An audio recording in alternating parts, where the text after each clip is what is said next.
My name is Michael Smith. I've been working at a company I joined right after graduating from university for about 10 years. Life has been fairly smooth so far. I met a woman at a mixer right after joining my current company and got married. Her name is Emily, and she works for a corporation with a stable income. Since I work for a small to medium-sized company, in terms of salary, Emily probably earns more than I do. However, I'm trusted by my company, so I don't think I'll be fired. I've been performing better in sales than other employees and rarely take any time off for any reason. My boss even said that at this rate, I could be promoted quickly. Our company isn't as big as a publicly traded company, so if you win in the few competitions we have, you could be promoted quickly. I've been told among the upper management that I'm likely the next one to be promoted, given the trust I've earned so far. You are considered a promising asset, so I'm sure the next notice you receive will be good news. Is that really true? I've been told something similar before, but I didn't take it very seriously. Why didn't you believe it when you were told that before? You know you've achieved significant results. Don't you see how much is expected of you? Of course, I've been working hard and feel that I've managed to produce some decent results, but I find it hard to imagine myself being promoted so suddenly. Well, I can understand that feeling. I was promoted suddenly myself and couldn't believe it at first, but it was true, and I was indeed promoted. So you can rest assured. Oh, so you were also promoted suddenly at some point. Can you tell me what was evaluated for your promotion? Was it a result of steadily building up your achievements?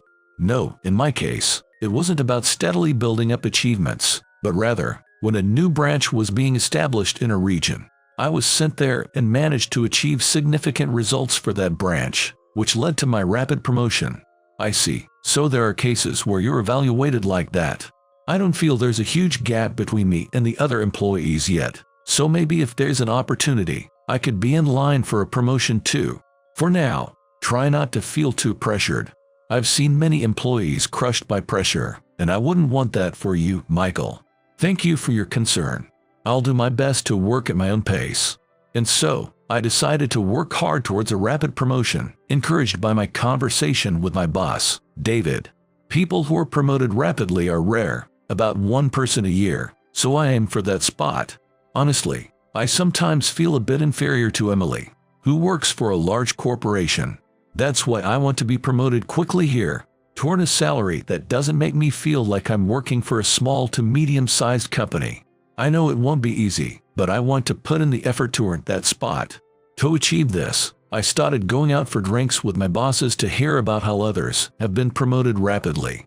I thought that by listening to their stories, I could understand the traits of those who have been promoted. That way, I figured I could find the fastest route to promotion. I prefer trying and regretting over not doing anything at all, so I don't want to have that kind of regret. That's why I explained the situation to Emily and got her permission to attend many night outs. However, I'm a bit embarrassed to say I'm going out to drink for promotion tips. So, who has been promoted rapidly before? My impression is that many of the management attending this drinking session have followed that path. That's right. As I mentioned before, I was evaluated for supporting a branch, and the participants here have mostly supported new projects when the company decided to start something new. What kind of new projects are common? Like establishing a new branch like you were involved in. Or, for example, when we're about to deal with a big company, smoothly facilitating those negotiations and leading them to success. Basically, anyone who can bring profit to the company gets evaluated. Indeed, people who bring profit to the company are valued. I received a bonus when I topped the sales performance, so it's somewhat similar to being promoted for achieving results. That's generally the case. The bigger the project you support, the more rapid your promotion. Of course, if you participate in a project and it fails, you won't be evaluated. So, being assigned a project doesn't mean I can celebrate yet. Thank you for sharing your stories. It's been very enlightening to hear everyone's experiences. From David's stories, it seems that what's crucial is how much profit you can bring to the company. While that might seem obvious, our company places significant emphasis on that aspect of evaluation. So, even if there are some failures along the way, if you ultimately bring profit to the company, you might still get promoted. Conversely, Even if a project is successfully completed, if it doesn't leave the company in a better financial position, it won't count for much. Therefore, being in charge of a large project that can significantly benefit the company means that if you can see it through to the end successfully, a promotion is almost guaranteed. Hearing this, I decided to make an effort to be trusted with larger projects by consistently delivering results and building trust. I've been doing this already, but I realized I needed to earn even more trust to be considered for bigger projects. And as I worked hard to be seen as reliable by the company's upper management, I was suddenly called in by James, an executive. I had never been summoned by James before, so I had no idea what he wanted. If I had been working hard for a longer period, I might have thought it was about a promotion, but I didn't think I had achieved enough yet. Feeling anxious, I headed to the conference room where James was waiting. "Sorry for being late. You mentioned there was something important you wanted to discuss. Have I made some grave mistake?" I guess even someone as talented as you get nervous when an executive suddenly calls for an important discussion. I was hoping you'd be expecting something. I still consider myself inexperienced, so I couldn't approach it with too much confidence. Plus, I've never been called in by you before. Sorry for the sudden call. As I mentioned in email when I called you in, there was an urgent matter I needed to discuss with you. Does this urgent matter involve a complaint from a client I'm handling? If so, I'll go apologize to them right away. If that were the case, I probably would have mentioned it in email. Actually, in yesterday's board meeting, a new project was decided upon, and we've chosen you, Michael, to be the project manager. I didn't know how to react, as I hadn't expected to be given a project so soon. The pressure I felt was greater than expected, especially since I had heard from my supervisors that being assigned a project could end my chances of promotion if I made any mistakes. If I hadn't heard about promotions from my bosses, I might have accepted the project with joy, not thinking too much about the weight of the responsibility. But now, knowing the backstories, it wasn't easy to just accept. I would have felt more comfortable taking it on if I had worked harder and that was recognized before being assigned a project. However, since I've been chosen, it would be a waste to pass up the opportunity. So, I decided to hear more about the project before making any decisions. I'm honored to be considered for such a project decided in a board meeting, but what exactly does it involve? Or is it that I won't know the details until I accept? No, we wouldn't assign someone as a project manager without first confirming the details with them. Plus, this project is quite significant, so we want to proceed with caution. Being responsible for such a large project, I'm not sure if I'm the right person. I'm starting to feel a bit anxious. Everyone in the upper management nominated you, Michael. This was supposed to be a pressure tactic we wouldn't tell you about, but seeing you're anxious, I think it might reassure you. I had no idea the entire upper management had nominated me. It's surprising to hear that so much is expected of me. Could you tell me more about the project? In fact, our company has been dealing with overseas companies, but are you aware that our connections with foreign businesses have been increasing more than we anticipated? Yes. I've read through some company materials, and I noticed that about half of our total sales are now coming from transactions with overseas companies. Our company initially only dealt with domestic businesses, but realizing the importance of our service abroad, we started expanding overseas a few years ago. After expanding overseas, our international reach surprisingly grew, something that even surprised our employees. I had heard rumors that our international sales were matching our domestic revenue. So when I checked the company materials a while ago, it truly seemed to be growing. However, originally being domestic focused, taking it to international markets without full optimization resulted in some profit loss, from what I've heard. Had I not been involved in discussions with my bosses, I might not have known as much about the overseas expansion. When I could answer James's question, I was glad I had gone out drinking with my bosses. Still, I was puzzled when I was being told about the overseas expansion. If I could speak another language, maybe I could help in some way, but I don't speak any at all. So, our company has decided to establish a base in Germany. We're starting with a small office, but we want you, Michael, to head there for 5 years. I don't speak German at all. Is that going to be a problem? And being in charge of the first overseas office seems incredibly important. Are you sure it's okay to entrust that to me? Of course, we're aware you don't speak German, so if you agree to take on this task and go overseas, we plan to hire a dedicated interpreter to work with you abroad. If that's the case, then I'd be more than willing to take on the challenge. However, Michael, you've just gotten married and bought a house, right? It's an important time for you, so feel free to discuss it with your wife. There's no need to decide right away. Have a talk with her. My wife has always been supportive of my career, so I think she would understand even if it means relocating overseas. But given the suddenness of the news, I'll make sure to have a thorough discussion with her. Even if you do end up going abroad, the company will arrange housing and other necessities, so you don't need to worry about finances. And so, I went home to discuss the overseas transfer with Emily. Since she has always supported my career, I believe she would understand even if it means we have to move abroad. Furthermore, she has previously mentioned that if I ever had to relocate for work, she would quit her job and come with me. Although she works for a publicly traded company, she doesn't have a strong attachment to it.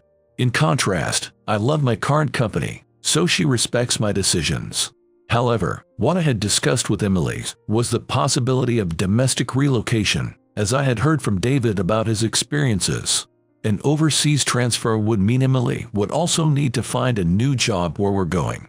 Though James assured me not to worry about money, as my salary would be adjusted. Emily enjoys working, so ideally, she would like to continue working. The idea of Emily, who doesn't speak German, joining me abroad is a bit worrying. With these thoughts, I returned home, where Emily had already prepared dinner since I was running late talking to James. Seeing Emily, I felt a bit scared to share the news, but I knew I couldn't put it off, so I decided to be honest with her. I have something important to discuss about my job. I was late today because I had a talk with an executive. I did think you were home later than usual. So, you were talking with an executive. What's so formal that you needed to discuss it with me? Is it something that concerns me too? Yes, it does. Actually, I've been assigned a significant project and chosen by the upper management to lead it as a project manager. Why are you sharing such happy news with such a low tone? This is something to celebrate. Let's toast to it. So, what's the project about? Well, our company has been focusing more on our overseas business recently, and they asked me to lead that project. But I thought it important to discuss it with you before accepting. Since you've been entrusted with such a significant role, I don't think refusing is an option. But why do you want to decide after consulting with me? The main issue is that the project is overseas, and I'll have to be stationed at a branch we're setting up in Germany for 5 years. As soon as I honestly shared everything, it was as if time stopped, and the atmosphere went silent. Emily probably thought the overseas project I was talking about could be conducted from the US. That's why she was happy and supportive. But now, realizing it wasn't the case, she seems confused. Understandably, being suddenly told about moving abroad would make anyone skeptical. In the midst of this, Emily trusts me, so it appears she believes what I'm saying isn't a lie. She looked surprised and then fell silent.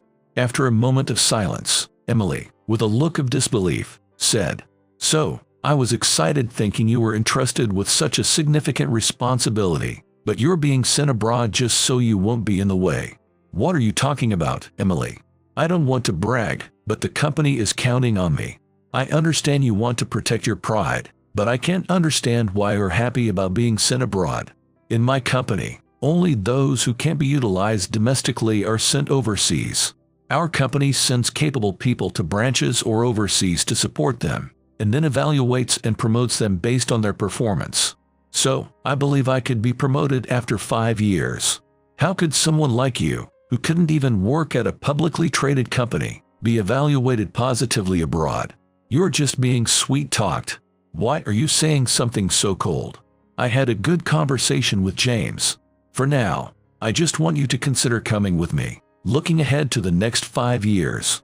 Why should I quit my job at a publicly traded company to follow someone who can't do their job? I hate incompetence, so let's divorce if that's the case. Are you serious, Emily? I'm disappointed. I never thought you'd say something like that. Considering you're being sent abroad because you're not useful here, and you can't even realize that, shows how hopeless you are.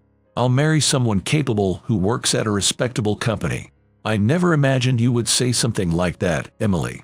I trusted you and thought you would support me and come with me. This is disappointing. A capable person like me deserves someone better, not an incompetent husband who gets sent overseas. So, I'll divorce you and live the best life. Fine, do whatever you want.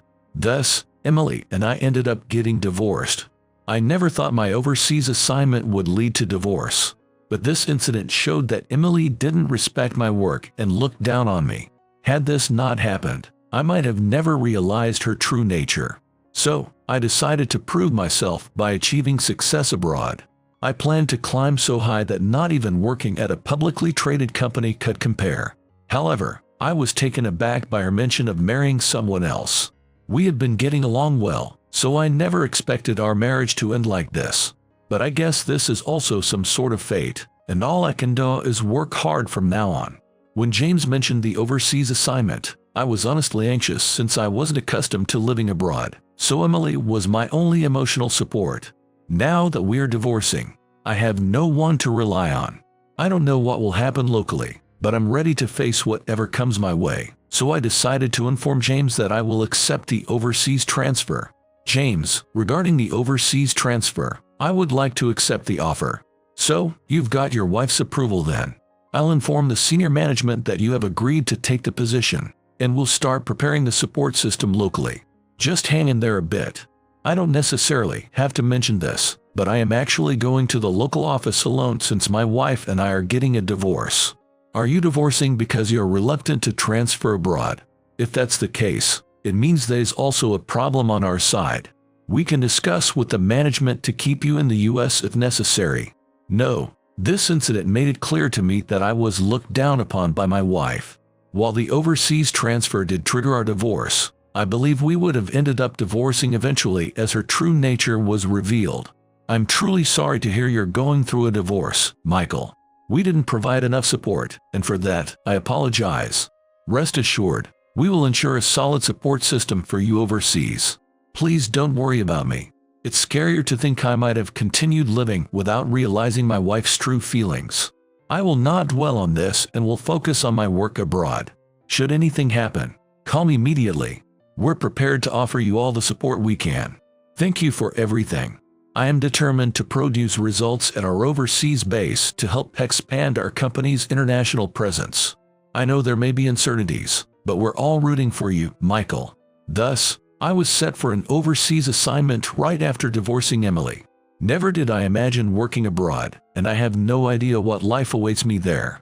Upon arrival, I was greeted by Sarah, who would provide local support and interpretation. Expecting a male interpreter, I was surprised but relieved to meet such a friendly woman. I was taken to the local office and my new residence in a vehicle prepared by Sarah. Everything I needed had been sent ahead and was already in place. Since everything was set up with familiar items, there's a sense of comfort despite it being a new place. I later learned that a small apartment building had been rented out for all staff to live in, alleviating some of my initial worries. Despite being in a new land and feeling apprehensive, knowing Sarah lived nearby and I could rely on her was incredibly reassuring. Having never been abroad, I'm not familiar with many things, so this level of support is invaluable. I never expected to be living next door, so I might be a bit of a bother with all the unfamiliar things, but please bear with me. We're going to be seeing each other daily, so don't worry about being too formal. I get quite nervous myself. I'm relieved to hear that. Let's keep things casual then. I know it's a bit sudden, but we have a business meeting with a local company in a few days, and I'd like you to prepare for it. Is that all right? So, Sarah, you'll be acting as an interpreter and something of a secretary for me. I thought I'd be handling most things on my own, so this is reassuring. I'm fully available for the meeting. There might be some awkwardness since we're of opposite genders, but don't hesitate to say anything if you're feeling nervous about being in a new place. Now, let's go over the details for the meeting so we can get ready. I appreciate your understanding. Just to clarify, will the meeting be conducted in German with foreign partners? While some of our partners may be American and accommodate us that way, the meetings we have scheduled so far are predominantly with foreigners, so we'll be accompanying you to ensure everything goes smoothly. If you are joining me, I'm relieved. Then, Please take care of the business negotiations. Thus, I embarked on advancing our work in tandem with Sarah. Until my arrival here, despite having a support structure, I assumed I'd only have a slightly English-speaking foreigner as an interpreter. But in reality, Sarah was with me all day, providing support. Thanks to her, I could work just as efficiently as I did back in the US, without feeling unnaturally tense because I'm overseas. I was sent abroad due to my commendable work in the US, so they made sure to create an environment as similar as possible to that back home for me. I'm nothing but grateful for all the efforts made, so I decided to work as hard as possible to meet the expectations. A few months after my transfer here, I managed to achieve 3 times the anticipated sales. The higher-ups at the headquarters were clearly surprised by this, and they reached out immediately after I reported it. We never expected such high sales. It's not that we weren't expecting much, but things are going smoother than we thought. I'm glad to hear that from you. I'm doing my best, but Sarah's presence is significant. Without her, we wouldn't have seen such growth. Then it was good to assign her to you, Michael. Initially, we were thinking of hiring a local male staff, but we decided a woman would be fine too after you got divorced. It means a lot that you've considered all this for me. Thank you for everything. We'll keep pushing to extend our reach as much as possible. And so, the initially discussed 5 years have passed. Before coming here, I thought 5 years would be a long time, but it felt like a moment because I worked too hard. Moreover, being overseas made me realize I actually have a lot of skills, something I didn't feel much at the headquarters.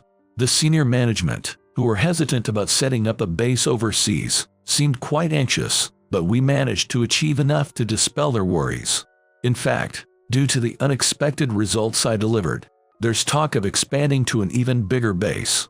But, as I discussed with James, after making the overseas branch successful in 5 years, I was supposed to return to the headquarters in the US. And about 2 years after transferring here, I got married to Sarah, so she will be returning to the US with me. Upon returning to the US, I was summoned by James and had a conversation for the first time since being directed to move overseas. Working overseas for 5 years must have been very challenging, but the senior management is grateful for the remarkable results you've achieved. No, thank you for entrusting me with such an important role and for arranging a support system locally. That's why there's something important I need to discuss with you, Michael. You're not going to say I need to go overseas for another 5 years, are you? After all the effort you've put in, sacrificing your private life, I wouldn't say anything so harsh. Actually, at a meeting of the senior management, we decided to promote you significantly. Is that true? I was already receiving a good salary overseas and living a decent life. We know how hard you worked, even going through a divorce before going overseas. And our sales have significantly increased thanks to you. Now that you're married to Sarah, we want you to have a good life in the US next. Thank you so much for your consideration. Actually, we're expecting a child, so the promotion is very welcome. I'm grateful to be able to work for this company. That's really wonderful news. Then, as a father, you'll have to be even more mindful of your health. I had been working so hard overseas that I had forgotten about the chance of a swift promotion. Having a child with Sarah, it's very gratifying to be promoted and able to afford a more comfortable life. Months after my promotion and the birth of our child, while walking with the baby in a stroller, I unexpectedly met Emily in the city. I attempted to ignore her, but she approached from the other direction. Why are you happily married with a child after betraying me? You dare play the victim after condescendingly initiating our divorce, and yet, weren't you supposed to marry someone from a notable company? It seemed like it was going well, but I've been completely ignored, and I haven't had a single relationship since our divorce. That's the result of your continuous selfish behavior. From now on, try harder to be someone that others can respect. I'm going to continue my happy life. So, you're just gloating because you're happy now. Emily continued to say various things, but thinking of the negative impact on my child, I walked past her. I never imagined that after such a decisive divorce, she would be so thoroughly ignored by everyone. I had assumed someone, despite her terrible personality, would take an interest in her. Anyway, I'm just glad I divorced early and met Sarah. That was my ex-wife. She hurled insults and looked down upon me, which led to our divorce. I think I've mentioned it before. You can imagine the rest. It's unfortunate she turned out that way after meeting someone as wonderful as you. I'm just glad I met you. Her personality seemed even worse than when we divorced, so I guess it deteriorated further during this time when she couldn't find a partner. Let's forget about her and continue our happy life. And so, I began a happy life with Sarah and our newborn child. When I was assigned overseas, leading to our divorce, I was honestly unsure about the future. But in the end, succeeding abroad and marrying someone wonderful turned out to be a blessing. Had I given up back then, things wouldn't be as they are now. There might be challenges ahead, but I want to make choices I won't regret.